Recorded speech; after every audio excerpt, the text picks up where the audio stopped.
Ini kalau bahasanya memang afirmasi untuk perguruan tinggi sehingga harus diberikan skala prioritas ormas keagamaan dan perguruan tinggi. Apakah ini sesuatu yang membahagiakan sebenarnya untuk memberikan distribusi, redistribusi untuk sumber daya berkeadilan?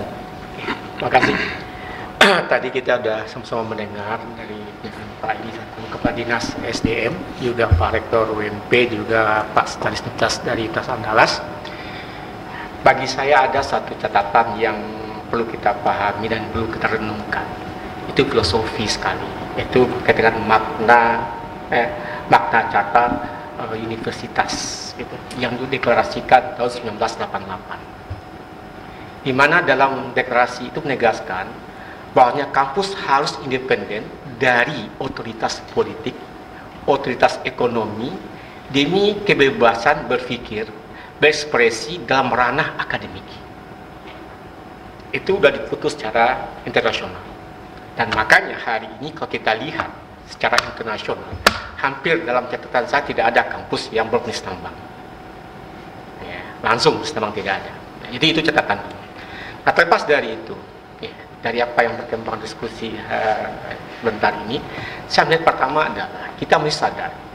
Pertama, dalam konteks kajian saya selama ini, yang namanya tambang itu dia istilah yang kita kembangkan, dia land hunger, dia lapar akan lahan.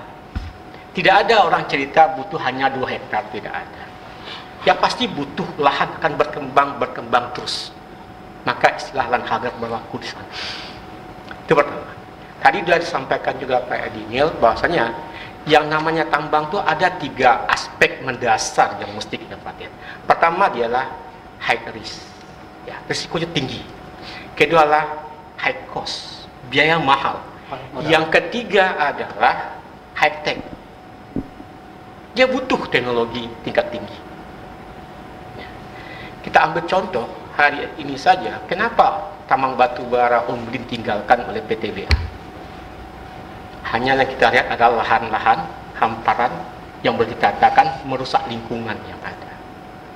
Itu faktanya. Kalaupun menambang silakan, dia high tech, harus tambang bawah tanah. Nah, ini 4 hal yang mesti kita perhatikan sebelum kita mengambil satu keputusan.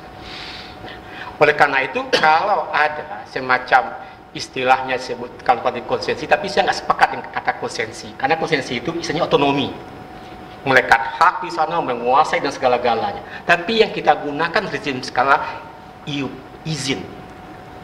Itu beda secara hukum. Ya. Jangan terjebak dengan penggunaan kata konsensi lagi kita. Konsensi itu ada pada undang-undang zaman dulu, undang 1967 itu konsensi. Ya, maka ada raja ada negara dalam negara. Itu yang terjadi. Ya. Jadi ini mesti kita pahami dengan baik. Nah, oleh karena itu, bagi saya hari ini sebenarnya bagi perguruan tinggi, tawaran ini memang kalau kita lihat dalam makna apa yang lagi euforia di Indonesia ini, perguruan tinggi PTNBH.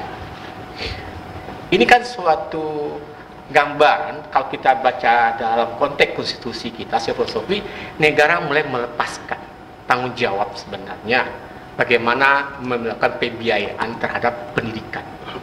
Bukan berarti lepas total ya, mulai melepaskan sesuatu. Prof. Busra mencurigai ada misi ke situ kira-kira? Dengar dulu. Nah, dari sana saya coba mencari literasi. Saya cari berapa tulisan-tulisan. Bahkan saya temukan tulisan. Jadi, latar belakang kenapa RUU ini yang bukan aspirasi dari DPR ini ingin melakukan revisi yang keempat. Tak lepas dari kawan-kawan dari swasta Aptisi atas nama Budi Yatmiko, Ketua Aptisi.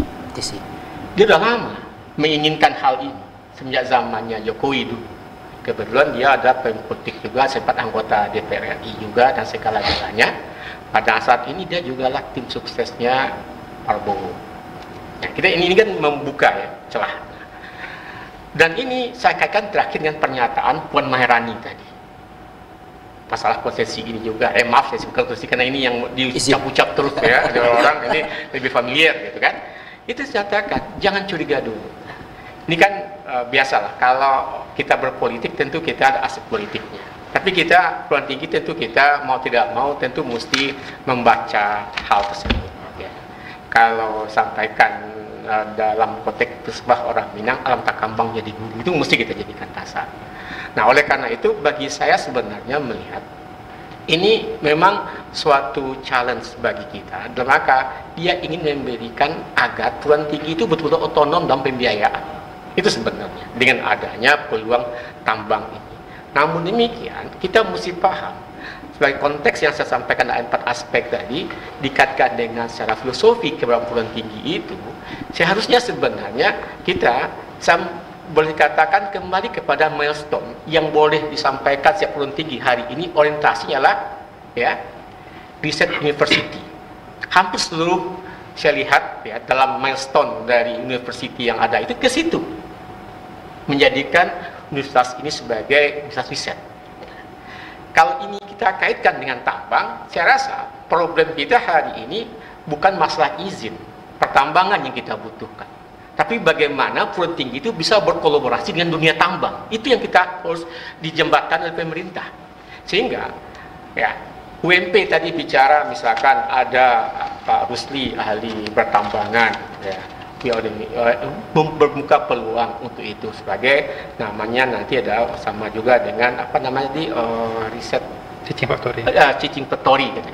Itu secara konsep sih mungkin saja, tidak masalah. Tapi ada hal yang perlu kita perhatikan adalah itu akan terus berkembang dan membutuhkan lahan-lahan, dan itu tidak hanya sekedar untuk ya teaching factory saja, tapi mesti dia memikirkan bagaimana mengambil income-nya tadi. Godaannya besar ya, Prof ya? Bukan besar lagi, sangat besar sekali godaannya. Awalnya untuk teaching factory gitu. Nah, oleh karena itu, disinilah yang perlu kita buat. Kalau saya adalah dalam suatu konsep tata kelola perguruan tinggi itu, hari ini yang kita pertaruhkan adalah ya reputasi suatu perguruan tinggi. Itu paling berat. Kalau reputasi perguruan tinggi ini udah tercederai, tingkat trust orang itu mungkin kurang ke perguruan tinggi. Apalagi di era keterbukaan hari ini. Kita ambil contoh, program-program seperti ini sebenarnya melibatkan perguruan tinggi dalam konteks dunia pengelolaan sumber daya alam bukan hal yang baru sebenarnya. Sebelumnya kita mengenal adanya perhutanan sosial. Unan, ya Pak ini pernah dapat kawasan perhutanan sosial di Mentawai. Pak Roni tahu persis itu. Usah Mentawai. Dijawab ya Pak Tapi Roni. siap apa Compensation Center Unan siap. Itu cuma Tapi dapat ingat, Unan, Pak. itu ingat kita bedakan. Tambang itu sifatnya adalah unrenewable, tidak bisa diperbaharui lagi.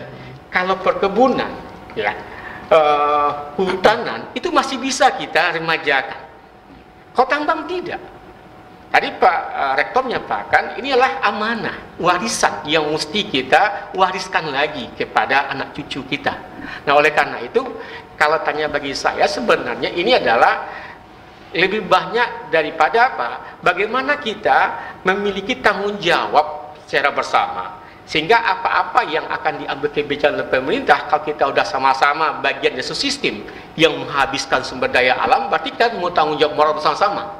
Tidak ada yang salahkan lagi, tidak bisa disalahkan oligarki lagi, tidak bisa salahkan pemerintah Amerika lagi, tapi semuanya dibawa pada satu ranah untuk ikut bertanggung jawab terhadap pengelolaan sumber daya alam dalam keseluruhan. Ini problem sebenarnya hari ini. Diajaknya semuanya, dilibatkan semuanya. Itu sebenarnya kembali kita apa yang disampaikan makna Carta University tadi, itu menggambar kita ya jangan termakan umpan. Gitu. Ini umpan sebenarnya. Kalau kita sadari hakikat sebagai university tadi, sebenarnya peluang kita untuk bermain tambang itu tetap ada. Itu bagian risetnya. Bagaimana kita bisa menghasilkan riset seperti yang saya pernah diskusi dengan teman tidur saya, misalkan Pak Rusli ya. Orang menambang batu bara hari tanpa harus merusak lahan. Ya, lahan tetap utuh, tapi zat yang terkut di dalam batu bara itu bisa diambil. Eco mining. Nah, eco mining dikembangkan orang. Nah, itu bagian yang mesti dijadikan pikiran oleh universitas. Itu kalau bisa dilakukan universitas, berapa ya patennya yang akan dibeli oleh suatu perusahaan.